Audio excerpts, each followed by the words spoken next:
अजमेर दरगाह और कई सारी मस्जिदों को लेकर के सबसे बड़ी खबर ये निकल कर आ रही है सुप्रीम कोर्ट की तरफ से, जिसे जानने के बाद कई लोगों के चेहरे पर मुस्कान आ सकती है। कई सारे लोग अल्लाह का शुक्र अदा कर सकते हैं, अल्हम्दुलिल्लाह, माशा अल्लाह लिख सकते हैं। क्योंकि आप सभी को बता दूं कि सुप्रीम कोर्ट ने बहुत बड़ा फैसला सुना दिया है।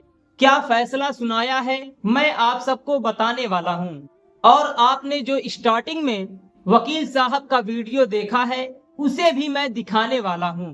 अस्सलामु अलैकुम व रहमतुल्लाहि व बरकातुहू। उम्मीद है आप सब खैरियत से होंगे। आप सभी को पता है कि कुछ दिनों से लगातार मस्जिदों के नीचे मंदिर ढूंढी जा रही है, मदारिसों के नीचे मंदिर ढूंढा जा रहा है, मूर्तियां निकाली जा रही हैं। मस्जिदों के नीचे मंदिर होने का दावा किया जा रहा है और वहां पर सर्वे की मांग की जा रही है, जिसे लेकर के हमारे देश में लगातार माहौल खराब होता जा रहा है, बिगड़ता जा रहा है। आप सभी को बता दूं कि सुप्रीम कोर्ट ने एक बहुत बड़ा आदेश दिया है कि अब कोई भी पिटीशन मंजूर नहीं करेंगे और सर्वे की इजाजत नहीं देंगे। सुप्रीम कोर्ट ने बोला है कि इस पे पाबंदी लगाई जाए। दोस्तों, अगर और अच्छे से जानना है तो अभी वकील साहब का वीडियो देख लीजिए, वकील साहब और अच्छे से बता देंगे। हमारे साथ इस मामले में मथुरा शाही ईदगाह मस्जिद के वकील महमूद प्राचा साहब हैं। उनसे जानेंगे कि आज कोर्ट ने अपने आदेश में क्या कहा। देखिए, आज कोर्ट ने अपने आदेश में सीधे सीधे तौर पे ये कहा, पहली चीज़ कि कोई भी नया केस नहीं डलेगा जब तक कि ये अगली डेट नहीं आ जाती। ये प्लेसेस ऑफ वर्शिप एक्ट के तहत जो आता हो, मतलब किसी भी धार्मिक स्थल पे कोई भी हिंदू, मुसलमान, सिख, ईसाई किसी दूसरे की धार्मिक स्थल पे कोई केस नहीं डालेगा। एक बात नया। दूसरा कि जो भी कोई भी कोर्ट जिसमें ये मामले लंबित भी हैं, वो कोई भी ना इंटरिम ऑर्डर यानी कि जो टेम्पररी ऑर्डर था वो पास करेगा, ना कोई फाइनल ऑर्डर पास करेगा। और स्पेसिफिकली तीसरी चीज़ का जो नाम लिया है वो है कि कोई भी सर्वे का ऑर्डर नहीं करेगा। तो ये बुनियादी तौर पे ऑर्डर हुआ है, लेकिन ये सारे ऑर्डर अगली तारीख तक के लिए हुए हैं। और जो आपने कहा कि केंद्र सरकार तैयार हो गई, थोड़ी अजीब बात है, तैयार हो गई जैसे कोई उनके ऊपर दबाव डाला जा रहा था, लेकिन ये बात सही है, सुप्रीम कोर्ट ने उन्हें तैयार किया। वो तैयार नहीं थे, इसीलिए 4 हफ्ते का ही टाइम उन्हें दिया गया है।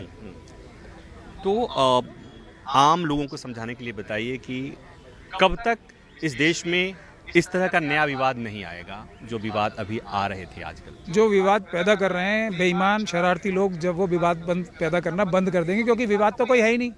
विवाद तो झूठे सबूतों के साथ आतंकवादी संगठनों द्वारा हमले करके मजहबी और धार्मिक स्थलों पे क्रिएट किया जा रहा है। विवाद तो कोई है ही नहीं ना, कहीं भी नहीं है।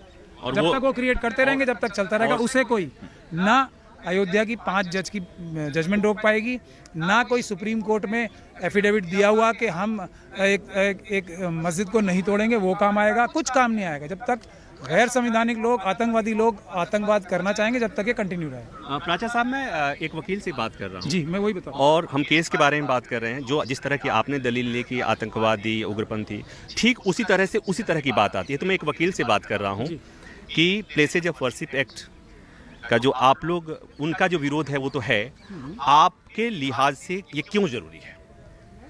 नहीं, मेरे लिहाज से देखिए क्यों ज़रूरी इसलिए है क्योंकि फिर वही बात आ जाएगी। एक ऐसे लोगों ने, हालांकि इसकी ज़रूरत होनी नहीं चाहिए थी, एक ऐसी एक इकोसिस्टम तैयार हो गया जो कोर्ट में, सुप्रीम कोर्ट में झूठे एफिडेविट फाइल करता है संवैधानिक पदों पे बैठ के। जो यूपी सरकार ने एक झूठा एफिडेविट, जो बाबरी मस्जिद है उसके शहीद होने से पहले झूठा एफिडेविट फाइल किया। इसलिए ज़रूरत पड़ती है कि ये बोला जाता है पब्लिकली कि बहुत बड़ा तूफान आ जाएगा अगर हमारे पक्ष में फैसले नहीं आए, जबकि दूसरा पक्ष, जो कि एक दूसरा पक्ष है, वो ये कह रहा था आंखें बंद करके कि जो फैसला आएगा मान लिया जाएगा।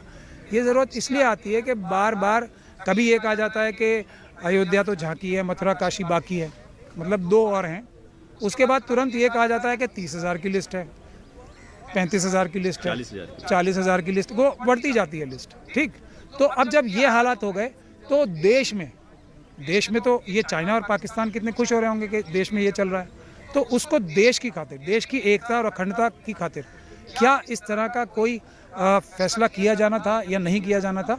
ये उस तरीके के इमरजेंसी के देश की अखंडता और सुरक्षा को बरकरार रखने के लिए इस तरह का एक एक्स्ट्रा ऑर्डिनरी कानून आया है, और इस तरह के प्रावधान और भी कानूनों में मौजूद हैं, लेकिन ये आया है एक्स्ट्रा ऑर्डिनरी सर्कमस्टांसिस को टैकल करने के लिए, देश बचाने के लिए एक्स्ट्रा ऑर्डिनरी कानून आते हैं। मैं आपको 10 कानून बता दूंगा जो संवैधानिक रूप से अच्छे नहीं लगेंगे आपको, जैसे आतंकवाद के केसेस में जमानत नहीं मिलेगी, PMLA के केस में जमानत ही नहीं मिलेगी, इस प्रकार के प्रावधान रखे गए, लेकिन वो एक वजह होती है, उसके लिए पार्लियामेंट अपना दिमाग लगाती है और वो फैसला करती है। तो ये देश बचाने के लिए कानून लाया गया है, और उसकी ज़रूरत इसलिए पड़ी कि एक पूरा संस्था और एक इकोसिस्टम ऐसा तैयार हो गया जो संविधान को पूरी तरीके से आग लगाना चाहता है, फिजिकली भी लगाया और इफेक्चुअली कॉन्सेप्चुअली भी लगाया। एक वकील वाला सवाल कि जब कोई कानून किसी वर्ग को, किसी समुदाय को, किसी लोग को लगता है कि ये कानून अच्छा नहीं है, तो उस कानून में बदलाव के लिए तो अदालत ही जाया जाता है। तो वो जो गया